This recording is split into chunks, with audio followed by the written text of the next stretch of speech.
အမျိုးသားတယောက်ဟာအိမ်ပြန်လမ်းမှာရှိတဲ့ကုန်းကန်းတစ်ခုပေါ်ကနေမြင်းမောင်နေရဲ့တွင်းဝကျဲကြီးတစ်ခုကိုမမျှော်လင့်ပဲတွေ့လိုက်ရပါတယ်။သူဟာအသေးအတန်ပြေးသွားပြီးအနီးကပ်ကြည့်လိုက်တဲ့အခါအဲ့ဒီတွင်းထဲကနေစီးထွက်နေတာဟာတန်ဖိုးမဖြတ်နိုင်တဲ့ရေနံတွေဖြစ်နေတာကိုသိလိုက်ရလို့အံ့နာသွားရပါတယ်။ဒါပေမဲ့သူဟာဘာတန်မှမထွက်ခဲ့ပါဘူး။သူဟာအိမ်ကိုချက်ချင်းပြန်ပြေးပြီးအုတ်ခဲတွေအမိုးပြားတွေနဲ့တတိုင်းတစ်ခုခတ်လိုက်ပါတယ်ပြီးတော့သူ့မိနဲ့အကိုဖြစ်သူတို့စီကနေအိမ်ခွဲဖို့ပြက်ပြက်သားသားဆုံးဖြတ်လိုက်ပါတော့တယ်။သူကအသေးမှပြီးကျေးဇူးကမ်းတဲ့သူမဟုတ်ပါဘူး။တကယ်တော့သူ့ရဲ့ပြီးခဲ့တဲ့ဘဝတုန်းကသူ့ဇနီးဟာသမီးကိုရောက်ဆက်တိုက်မွေးဖွားခဲ့ရင်မဲ့တာသမီးချင်းခွဲခြားပြီးတားကိုပဲအလိုရှိတဲ့သူ့မိရဲ့စိတ်နှောက်ကိုလိုက်ခဲ့မိလို့ဇနီးနဲ့သမီးတွေရဲ့တောကကိုလစ်လျူရှုခဲ့မိပါတယ်။နောက်ဆုံးမှာတော့ပိုင်ဆိုင်မှုအားလုံးကိုပဲကိုနဲ့အမေကလူယူသွားပြီးသူလည်းစိတ်ဆင်းရဲကိုဆင်းရဲနဲ့တေဆုံးခဲ့ရပါတယ်။မမျှော်လင့်ပဲနောက်တစ်ဆက်ကမှတော့သူဟာလွန်ခဲ့တဲ့အနှစ်30ကာလစီကိုပြန်လည်ဝင်စားခွင့်ရခဲ့ပါတယ်။ဒီနေ့ဟာလည်းသူ့ဇနီးက9ယောက်မြောက်သမီးလေးကိုမွေးဖွားတဲ့နေ့ဖြစ်နေပါတယ်။အဲ့ဒီအချိန်မှာသူ့မိကဒီကလေးဟာသမီးမင်းကလေးဖြစ်နေတာကိုသိတာနဲ့ဘာမှမပြောဘဲကလေးကိုသူများစီပေးပစ်ဖို့လုပ်ပါတော့တယ်။သူ့ဇနီးကများမိဖွားခါစဝေဒနာတွေကိုအလူးလဲခံစားရင်မြေကြီးပေါ်တူးထောက်ပြီးကလေးကိုမယူသွားဖို့အသေးတန်တောင်းပန်နေပေမဲ့ရက်ဆက်တဲ့ရောက်ခမကတော့ချွေးမဖြစ်သူတင်မလားရှင်မလားဆိုတာကိုလုံးဝဂရုမစိုက်ပါဘူး။ဒီလူငယ်ဟာပြီးခဲ့တဲ့ဘဝတုန်းကအမေစကားကိုနားထောင်ပြီးကလေးကိုသူများစီပေးပစ်ခဲ့လို့ဇနီးဖြစ်သူစိတ်ကြယောဂါရပြီးယူသွတ်သွားခဲ့ရတာကိုရှင်းရှင်းလင်းလင်းမှတ်မိနေပါတယ်။ဒီတစ်ချိန်မှာတော့အဲ့ဒီလိုအဖြစ်ဆိုးမျိုးထပ်မဖြစ်စေဖို့အိမ်ထဲကနေချက်ချင်းပြေးထွက်လာပြီးတားမြစ်လိုက်ပါတယ်။အဲ့ဒီနောက်အမေလက်ထဲကနေရင်သွင်းငယ်ကိုလူယူလိုက်ပြီးဒီသမီးလေးကိုဘယ်တော့မှစွန့်ပစ်မှာမဟုတ်ကြောင်းနဲ့အရင်ကသူများစီပေးပစ်ခဲ့တဲ့သမီး3ယောက်ကိုလည်းတယောက်မကြံပြန်ခေါ်လာမယ်လို့ပြက်ပြက်သားသားပြောလိုက်ပါတယ်။အခုအချိန်ကစားပြီးသူဟာဇနီးသမီး9ယောက်တို့နဲ့အတူအေးချမ်းချမ်းနေထိုင်သွားတော့မှာဖြစ်ပါတယ်။သူ့အမေဘာမှမပြောရသေးခင်မှာပဲမိဖြစ်သူကမကြေမနက်ဖြစ်လာပြီးသမီး3ယောက်ကိုပြန်ခေါ်လာရင်မိသားစုအတွက်ဝန်ထုတ်ဝန်ပိုးဖြစ်မယ်ဆိုပြီးသူမလင်များကိုရန်တိုက်ပေးတဲ့အပြင်လူငယ်ကိုလည်းရင်းရင်တီးတီးဆဲဆိုပါတော့တယ်။လူငယ်ဟာပြီးခဲ့တဲ့ဘဝတုန်းကဇနီးနဲ့သမီးတွေတေဆုံးသွားပြီးတဲ့နောက်သူ့အကိုက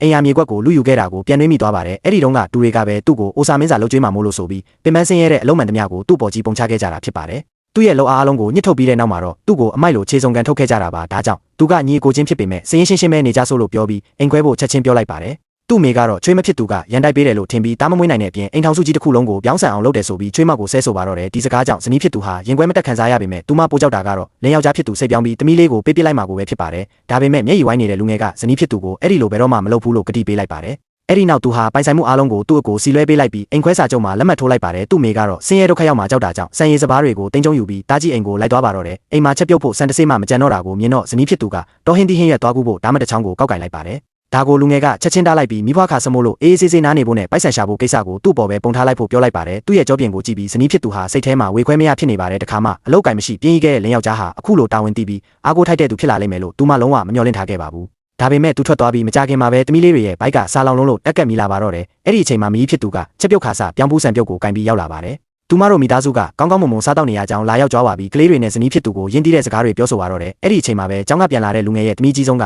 ဒါကိုမြင်ပြီးချက်ချင်းပြန်လဲချေပြောဆိုလိုက်တဲ့အတွက်မဒီဖြစ်သူဟာစကားအိမ်သွားပြီးမကြေမနက်နဲ့ပြန်လဲသွားရပါတယ်။သမီးကြီးဟာအမေဖြစ်သူအားနေနေတာကိုမြင်တော့ကျောင်းလေအိတ်ကိုချပြီးညီမလေးတွေကိုခေါ်ကာတော်ဟင်းတီးဟင်းရက်တူဖို့တောင်ပေါ်ကိုထွက်သွားပါတော့တယ်။ဒီအချိန်မှာတော့လူငယ်ဟာမြို့ထဲကိုရောက်နေပြီးစီးပွားရေးအခွင့်အလမ်းတွေကိုလိုက်လံရှာဖွေနေပါတယ်။မကြခင်မှာပဲလမ်းဘေးဈေးတီတယောက်ကိုသူတတိပြုမိသွားပြီးရင်းနှီးမှုရအောင်ချက်ချင်းပြေးသွားစကားပြောပါတယ်။အဲ့ဒီဈေးတီမှာတိုးလောင်ယုံနဲ့ပိတ်မိနေတဲ့အဆင့်မြင့်လူသုံးကုန်ပစ္စည်းတွေရှိနေပြီးရင်းနှီးမြှုပ်နှံမှုပိုက်ဆံပြက်လက်တော့မဲ့အခြေအနေရောက်နေတာကိုလူငယ်ကသိလိုက်ရပါတယ်။သူကအဲ့ဒီပစ္စည်းတွေကိုတရက်အတွင်းအကုန်ရောင်းပေးမယ်လို့ကတိပေးလိုက်ပါတယ်ပြီးတော့ကန်ဆယ်မဲလက်ပတ်ပြားတစ်ခုနဲ့မြားတို့10ချောင်းကျော်ကိုပြင်ဆင်လိုက်ပါတယ်။သူကအနည်းဆုံးပစ္စည်း9ခုဝယ်ယူရင်ရှော့ဈေးပေးမဲ့အပြင်မြားပစ်ကစားနေကိုလည်းကစားခွင့်ပေးမယ်လို့ပရိသတ်ကိုဆွဲဆောင်လိုက်ပါတယ်။လမ်းတော်လမ်းလာတွေလည်းစိတ်ဝင်စားပြီးဝင်ရောက်ဆင်နွှဲကြပါတယ်။ဒီနေ့လမ်းနဲ့လူတစ်ယောက်ကနေနောက်ထပ်ဝယ်ယူသူ9ယောက်ကျော်ကိုအလွယ်တကူဆွဲခေါ်လာနိုင်ခဲ့ပါတယ်။မကြခင်မှာပဲပစ္စည်းအလုံးအကုန်ရောင်းချလိုက်ရပါတယ်အရှုံးမရှိတဲ့အပြင်ပိုက်ဆံအမြောက်များပါရရှိခဲ့ပါတယ်ဈေးတီကလူငယ်ကိုအခကျင်းငွေချက်ချင်းပေးလိုက်ပြီးနောက်ပတ်မှာတားရည်တဲ့ပစ္စည်းတွေရောက်လာဖို့ရှိတာကြောင့်အတူတူပူးပေါင်းရောင်းချကြဖို့နဲ့အမျက်ကို90စီခွဲယူကြဆိုလို့ကန့်လန့်လာပါတယ်ပိုက်ဆံရလာတာနဲ့လူငယ်ဟာသမီးလေးတွေအတွက်စားတော့ဖွယ်ရာတွေချက်ပြုတ်ပေးဖို့ဂျုံမုံနဲ့ဝက်သားကိုချက်ချင်းဝယ်ယူပြီးအိမ်ပြန်လာခဲ့ပါတယ်ဒါပေမဲ့လမ်းမှာလမ်းဘေးတင်ဟင်းတီးဟင်းရက်တူးနေတဲ့သမီး3ယောက်ကိုတွေ့လိုက်ရပါတယ်သမီးကြီးကဖခင်ဖြစ်သူဝယ်လာတဲ့ဝက်သားဟာလောင်းစားကရလာတဲ့ပိုက်ဆံနဲ့ဝယ်လာတာလို့ထင်ပြီးဒေါသတကြီးမြေကြီးပေါ်လွင့်ပစ်လိုက်ပါတ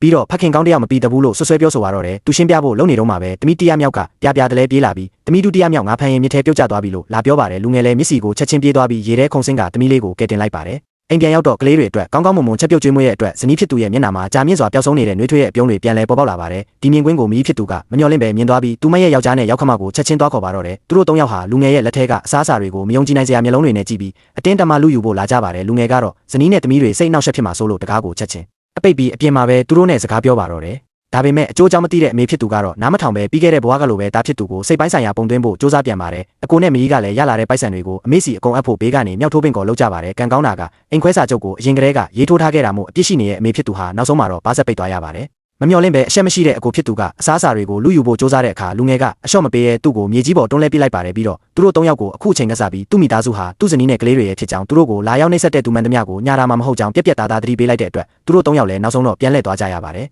ဒါပေမဲ့ကောက်ကျစ်စင်လဲတဲ့မီးဖြစ်သူကတော့လက်မလျှော့ပါဘူးနောက်တနေ့မနက်မှာသူမဟာကလေးသူခိုးတွေကိုလမ်းပြဖို့အတွက်လူငယ်ရဲ့အိမ်ရှိတကားဝမှာမျက်ပင်တစ်မျိုးကိုတိတ်တဆိတ်လာချထားခဲ့ပါတယ်ရန်နေငယ်ကြတော့လူငယ်ဟာတားရည်ဖက်နဲ့တွေတွားရောက်ရောင်းချဖို့မြို့ထဲကိုထွက်လာခဲ့ပါတယ်ဒီတစ်ချိန်မှာတော့သူဟာစီးပွားဖက်နဲ့ပူးပေါင်းပြီးသူ့ရဲ့ရှာရိုးမရှိတဲ့ပြောဆိုကောင်းမှုကြောင့်ဖက်နဲ့အားလုံးကိုတမုန်းတဲ့အတွင်းအကုန်ရောင်းချနိုင်ခဲ့ပြီးပိုက်ဆံအမြောက်များရရှိခဲ့ပါတယ်တစ်ဖက်လူကလည်းဂတိအတိုင်းအမျက်ကိုထက်ဝက်ခွဲပေးပါတယ်လူငယ်ဟာကျေးဇူးတင်တဲ့အနေနဲ့စီးပွားဖက်ကိုအိမ်မှာအောင်ပွဲခံစားတော့ဖို့ဖိတ်ခေါ်ခဲ့ပါတယ်ဒါပေမဲ့အိမ်ပြန်ရောက်တဲ့အခါမှာတော့တကားဝမှာစိုးရိမ်တကြီးနဲ့လမ်းလျှောက်နေတဲ့ဇနီးဖြစ်သူကိုတွေ့လိုက်ရပါတယ်အဲ့ဒီအခါကျမှသမီးကြီးကျောင်းကနေပြန်မလာသေးတာကိုသူသိလိုက်ရပါတယ်ဇနီးမောင်နဲ့နှစ်ယောက်လုံးကျောင်းစီကိုချက်ချင်းပြေးသွားကြပေမဲ့ကျောင်းဆရာကသူတို့ကိုရင်းရင်တီးတီးဆဲဆိုပြီးတနစ်စာကျောင်းလာခမပေးရသေးလို့သမီးဖြစ်သူကိုကျောင်းကနေထုတ်ပစ်လိုက်ပြီလို့ပြောပါတယ်အဲ့ဒီအခါကျမှလူငယ်ဟာလွန်ခဲ့တဲ့နေ့ရက်ကသမီးကြီးပိုက်ဆံတောင်းတာကိုမှတ်မိသွားပါတယ်အဲ့ဒီတုန်းကသူကမုံဘိုးပဲထင်လို့ပိုက်ဆံအနေငယ်ပဲပေးခဲ့မိတာဖြစ်ပါတယ်သူဟာဖခင်တယောက်အနေနဲ့ဘလောက်တောင်တောင်းမကြေခဲ့ဘူးလဲဆိုတာကိုနောက်ဆုံးမှနောင်တရစွာသိရှိသွားပါတော့တယ်သူဟာသမီးဖြစ်သူရဲ့တပ်ပုံကိုထုတ်ပြီးတအိမ်တက်ဆင်းလိုက်လံစုံစမ်းပါတော့တယ်လမ်းသွားလမ်းလာတယောက်ကမကြသေးမီကကလေးချို့ပျောက်ဆုံးနေပြီးကလေးသူခိုးတွေပြန်ပေးဆွဲသွားတာဖြစ်နိုင်ကြောင်းပြောပြတဲ့အခါသူဟာဝန်ခံတဲ့တတိဝင်လာပါတယ်ပြီးခဲ့တဲ့ဘဝတုန်းကဒီအချိန်မှာကလေးပြန်ပေးဆွဲမှုတစ်ခုဖြစ်ပွားခဲ့တာကိုသူချက်ချင်းတတိယသွားပြီး